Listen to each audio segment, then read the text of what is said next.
Okay.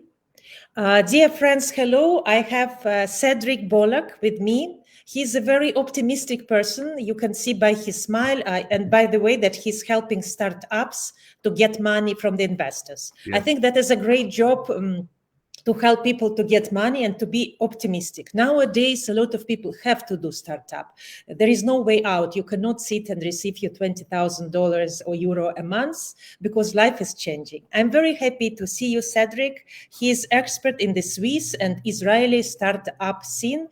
And my first question to you, since you're helping a lot of businesses, a lot of startups, you lived 7 years in Israel and now you are in Switzerland, how you are managing to merge these two cultures, which for me are absolutely different, and what is the same and what is different in entrepreneurship culture of Israel and Switzerland?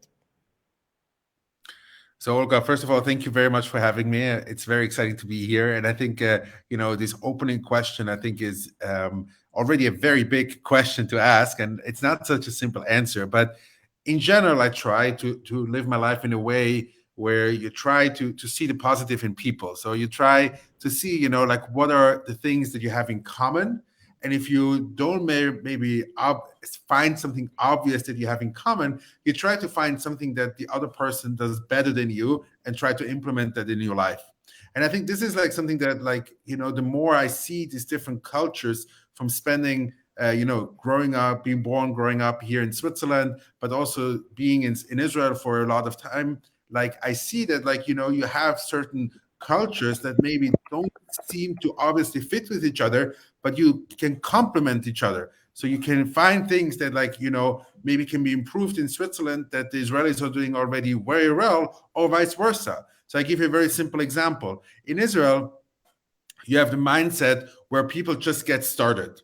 And this is something that is very good when you want to get started and you take the first step. You need this leap of faith of starting something new, but it's very, very difficult to get over this, and the Israelis do this very well. On the other side, you have Switzerland, where it's known to be, let's say, a rich country, a wealthy It's country. a perfect country where the watches are the best, where the chocolate is the tastiest, where the bank system is it's the country of perfectionism. Okay, That is what we know. let's say this is true. Let's say that the cliche that you're describing here is true, but that makes it very hard for people to get over this idea of like starting something on their own.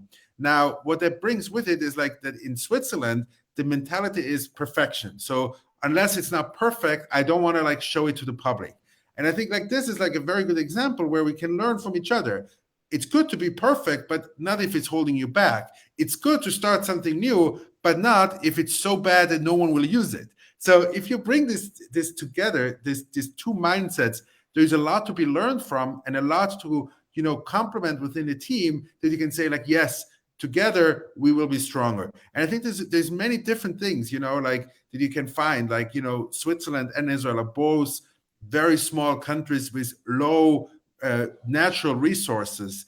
And that leads to a situation where you have a service country, you have a country where you try to serve markets that are outside. So that leads to thinking out of the box. It's like thinking of ways how we can serve customers that are not, sitting next to me. They're sitting across the globe. And those are mentalities that I think they fit very well together. And you can help each other out in the moments when it's getting tough or when you're maybe. I will, Cedric, I'm sorry, I will interrupt you for one thing. You're speaking so nice, and this is interesting to know. And I agree with you, these are small countries who are serving the world the best possible way.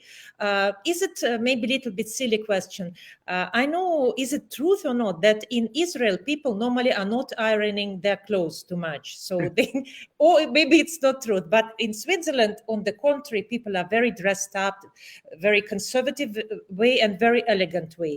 Is it truth? And if it's truth, does it have something with the way of doing business also? Again, it's you're comparing here Central Europe with the Middle East, and I think this is just the reality. The reality is that, like, when you're in the Middle East and it's hot, constantly hot, especially, it depends a little bit where you are, but let's say you're in the area of Tel Aviv, then majority of the year it's boiling hot, like 25 degrees and more. by default, you will dress differently than if you are in a country like Central Europe or in Switzerland, where, like now it's the fall, middle of fall, and it's around, 6 to 15 degrees on a warm day. You just by default dress differently. I mean, even if I try. Don't tell us about heat. In Dubai, it's plus 45 always, and this is the hottest country in the world. Plus 25 is paradise. So I mean, it's not practical to walk around in suit and tie in Israel, and yes, that leads to less experience. Let's say, to call it diplomatically correct, less experience with suit and ties and less experience with ironing. That is absolutely right. Cedric, I know that you create a lot of video content, and your platform, it's famous for that. I saw your platform. Correct me if I pronounce it correctly or not. Global Tech Box. We just did a rebranding. We call it now Curated. Curated. Yes. Okay. This is a place of video content. And I think if you're a startup, and even if you have Instagram, and even if you have Facebook, and even if you want to make your brand, and even if you want to go global, you have to do video content. Of course, as a film producer and director, I'm all about content. Can you give us recommendation for our audience, for people who are just starting, being independent, being startup, or being independent entrepreneur? What is the secret of creating video content? I know that for some people it's a disaster. They hate this video content. They're afraid of video content. What are some tips? Yeah. So let me start from a different angle, maybe, to answer your question. I think every person in today's world needs an online voice, period. Like, you cannot be not online. If you want to be invisible for some reasons, you want to be under the radar, on the cover, maybe you are an exception. But in general, everybody needs to be visible online, whether you want to pursue a career, maybe you want to have a personal brand, maybe you want to become a blogger, you want to, stand up for some cause or some charity, whatever it is. You need to be online in one way or the other. Now I say, it's very simple. There's only a few ways how to have an online voice. It can be text, if you're a good writer. It can be voice, if you can talk and you want to have a podcast. You can take pictures, if you prefer to take pictures on an Instagram, or, which I think is the best, is a video, which kind of like combines all of the other ones. So there's not much more you can do online. So as long as there's memes and there's GIFs, maybe you're one of those people, but in general, those are the four main ways how to have an online voice. So I always suggest people, start by recording a regular conversation like we have now. Start by making 1-minute snippets. Start by trying to figure out which is your online voice. Is it writing? Maybe you like to write and you can express yourself very much in writing. Maybe you prefer to talk because you don't like to see your face, so you're just talking to your phone and you upload a podcast to Spotify. Or if you are a fashion blogger, then you probably want to take pictures on Instagram and post them onto your feed. So again, I'm not saying video is the solution for everything, but I do say that if you want to be active on social media, the most efficient way, then it is only video, because that you can use in all different ways to publish in different on different social media channels. Now, again, video is not for everybody, but I think video should be at least tried by everybody to see if they like it. And I think Okay, in your case, you're very handsome and you are very self-confident. You are sure of yourself. You say, look, guys, at me, I have a very nice smile. I know different cultures. I speak languages and I'm successful. That is what you're translating by your video and everything. What about people who are shy? Who not, in Russia, we have such a thing. When we say ya, that means I, is the last letter of alphabet.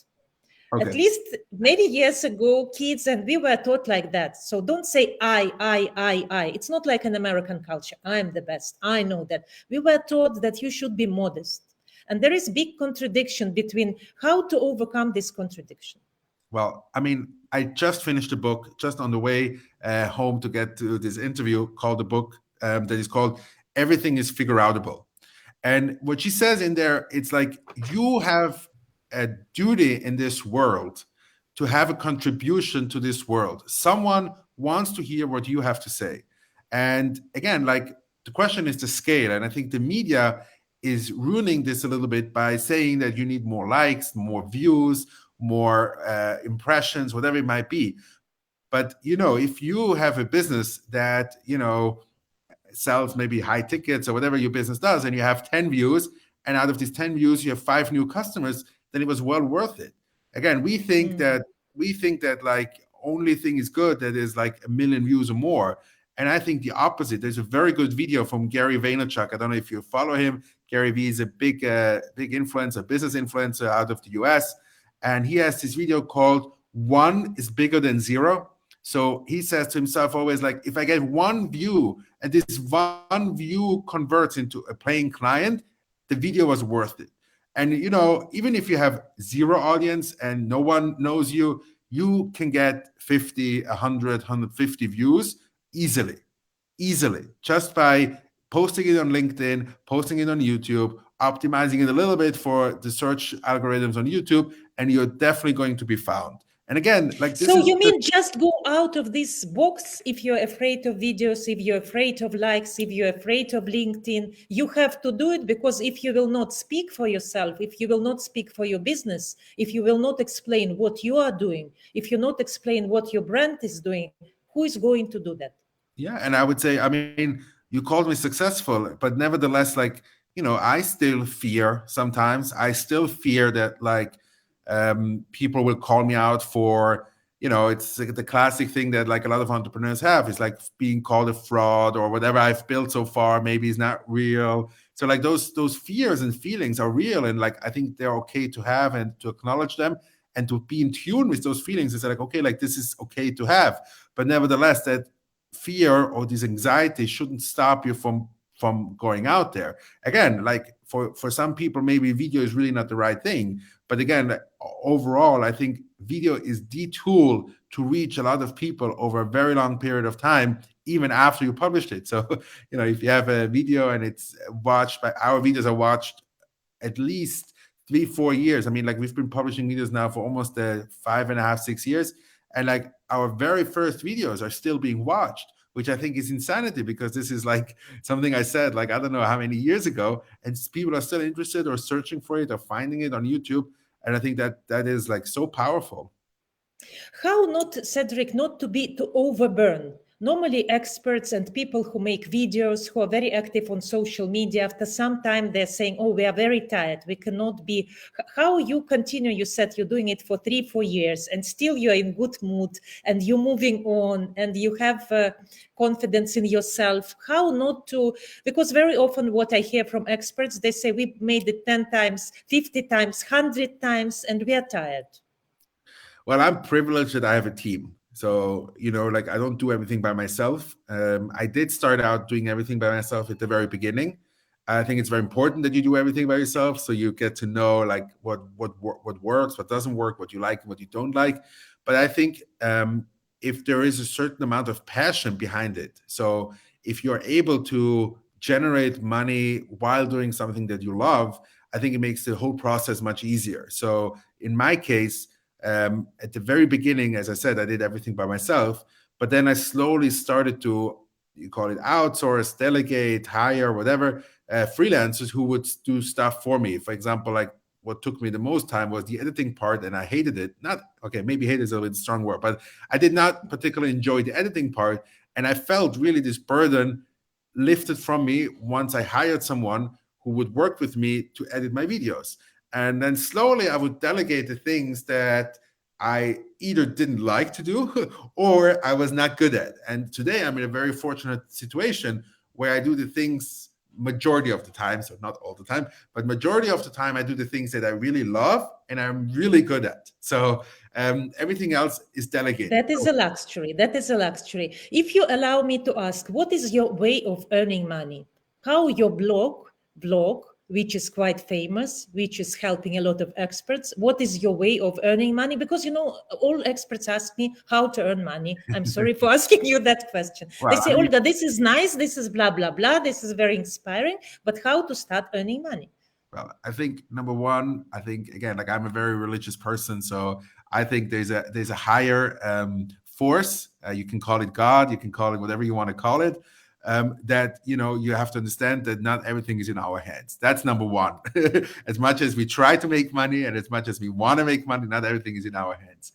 And then obviously I put in a lot of time into networking. I put in a lot of time into figuring out ways how to make it in a way that it's in a way that makes it fun for me to, make the money. And the way what we do is now we have video series that are sponsored by clients that say like, okay, look, we know, Cedric, that you're reaching a certain target audience. So primarily in Switzerland, primarily like entrepreneurs and investors, and they have some reason why they want to reach these people, whether that's awareness, branding, or sometimes even generate leads. And then we produce the videos and then publish them on our channels. Let's say if I'm a jewelry company and I want to reach audience in Switzerland and in Israeli, and I have some very nice goods for women, I will say, Cedric, can you make videos about my brand? Can you bring them to your audience? This is what you're creating. You're creating beautiful content for the audience. Almost. I mean, jewelry is a little bit of a difficult example, but think of it more like we have an audience that we know, we have a lot of data about them. So we know their age, we know where they come from, we know what they're interested in.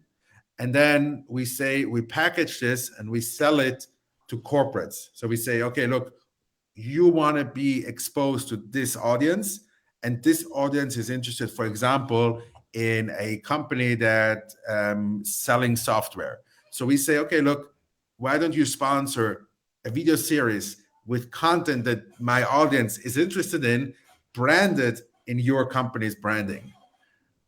This is very smart, but there is some fintech in that, because there isn't it? There is some, you collect database, so it's not a simple production of content. It's also very smart collection of data. That means that your content will be delivered to the right audience. We're not collecting it's not that we're actually collecting the data. It's the data that we get from the analytics of various channels, whether it's YouTube or Facebook or Instagram.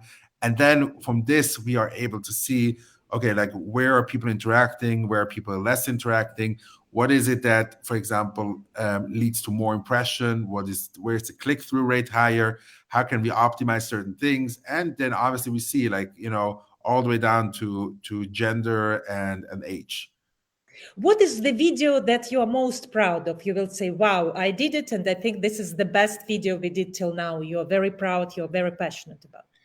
I mean, again, like we try not to differentiate ourselves as our quality of video is very good, but I think for us, the content is really the key. So when you ask the best, I hope you're asking like content-wise, which one is the best? No, definitely, because you are not Scorsese, you are not Spielberg. We are not going to, we are not going to Luc Besson. We are not going to compete with these guys. Definitely, we talk about content. So I would say there's two videos I would like to point out. Number one, which was really, really like for me very unique and very special, when I had at least exactly 1 minute and 20 seconds with Stevie Wozniak, who is a co-founder of Apple. Yes. And this video was really inspiring. And, it was just like one of these, like you can watch it on my YouTube channel, but like, it was just one of these moments where I think the whole story, kind of like how I got to this conference to meet him and like literally being in the right place in the right time for this minute and a half, that is like, for me, like showed me a lot of like motivation, or gave me a lot of motivation to say like, just, you have to be out there. And sometimes you have to do things that don't make sense. And sometimes you have to be in places where maybe you don't initially know what's going to come out from it. And the second video that I did about 2 years ago was with a very famous American YouTuber called Casey Neistat, who's very, very good at video production. So like, the storytelling of videos, he's really outstanding, and the way he shoots and the way he produces those videos, it's very, very fascinating. And he came to Switzerland and I was able to interview him for about half an hour. And I think that video that came out from there was also very good, because a lot of people know him as the Casey Neistat who produces video. And I was able to interview him about Casey Neistat as the startup investor. And I think that was very unique. And I think very, very cool to meet someone like this that you personally know only, or like you only know that person from watching their videos, and then all of a sudden they are like there in real life, and you talk to them. I'm very happy to know that, and I see that you are very enthusiastic about the work you are doing. You love doing Yes. what you do, and you have a lot of passion in that. And my last question to you is about money again. If a person has a startup, and or he has an idea, or he has something he cares about, and he thinks he's genius in that, and he has a team for that, how to get money from your point of view for this idea to be sponsored, to receive money for that? Do you mean like as a client or as an Yes. investor? No, there is you connect startups and investors a lot. This is also what you are famous for. How these startups are managing to get money? What's necessary to do to get money for your startup? Well, it's a chicken and egg. If you have a lot of customers that pay, you don't need the investors, but the investors want you. If you don't have customers and you need the money, then a lot of investors don't want you, and you are stuck in between. So again, like it is a lot of relationship building. It is, I think, my only and most important advice that I have is to start building relationships very, very early before you need money. So no one likes to be asked for money, even if you're an investor. I think it's always better to start a conversation so early that, like, let's just get to know each other on a level where we can actually become friends. And then, when it comes the moment to ask, that you feel like, okay, like this is just a ask for a friend. Again, it's there's always exceptions. There's exceptions to when, investors hype up certain companies and everybody wants to be part of it. Then it's maybe different. But I would say for the vast majority, it's building a network of people where you can reach out once you need the money. But always try to like build a relationship without the intention of getting money from these people. What helped a lot is, especially in the beginning, is to ask for advice from people. And like this, you can get, like, a response. You can get a video call these days, especially much easier than back in the days. But you can get advice from these people, and then if they really like your idea, they will tell you, like, yes, I want to invest in you. So again, like, this is definitely a big thing that, like, people are saying: ask for money, get advice, and ask for advice and get money. So that is something that is definitely important to remember, that once you get money from investors, it's like being married. And I don't know about every, like, laws around the world, but again, in Switzerland, for example, like now I'm changing the name of my company. I need a signature from every single investor that I have in my company. And those are like a lot of little things that people don't think about once before when they take on investors, that these people have rights in the company that maybe you prefer them not to have. And so there's always a downside. So don't chase the money just to have, a headline on TechCrunch like, oh, this and this company raised so and so much money. Try to think really if you can do it, because I strongly believe entrepreneurship starts where the money ends. So, like, you want to figure out the things without money. Money is an acceleration. Money makes things definitely to a certain extent easier, but the more money you have, the more money you spend, and that's not necessarily the solution to building a big company. Since you touched the topic of marriage, and I can see the ring on your finger, which definitely means that you are married, and as I can see that you are very Our responsible. anniversary, 9 years. 9 years. That is wonderful. What is, this is my really last question, the secret of happy marriage? Oh wow, that's a very big question. I mean, again, like, I think from my perspective, it's again, you have to be lucky to find a partner with a good heart and work on it daily. Like, there's no, I don't think there's like any secret sauce you can just take and then, like, everything is going to be good. I think it's really a daily um endeavor. Sometimes struggle, sometimes you struggle together, sometimes one or the other struggles, but it's important to be in it together unconditionally, um, like in any partnership, I would say, whether you're married or not. But I would say, like, for us as a couple, what we try to do is support each other, be there for each other, understand that we're two individuals that develop, and we're not the same as when we were dating 9 years ago. It was, we got older, we became parents, we had different challenges that we faced together or individually. So I think that like puts you together and generates a certain type of bonding that is very, very unique. And I would say majority of the people call it love. This is so wonderful. I really enjoyed talking to you, and I like how you blend everything: love, marriage, and entrepreneurship, and asking for money, and finding partners, and being responsible, and first do some great job, and then think about money and building relationships. In a way, I can feel from your interview and from your life that all this connected, and as Steve Jobs said, connect all the dots and something nice will come out of that. Yes. That's what we're trying to do today. I hope that it will help some people who are hesitant to find some answers, and I'm very happy to meet you. I wasn't mistaken. You're a very, very positive person in everything you do, and it's important to know that people like that exist, because nowadays we need, not role models, I will say. Role models are far away. It's like presidents, millionaires, or maybe the people who are very famous for charity, but somebody whom you see, like, Cedric next to us, and who giving this boost of positivity. Thank you so much for sharing with us. It was a big pleasure, and good luck to you to help a lot of people and be successful on your way. Thank you.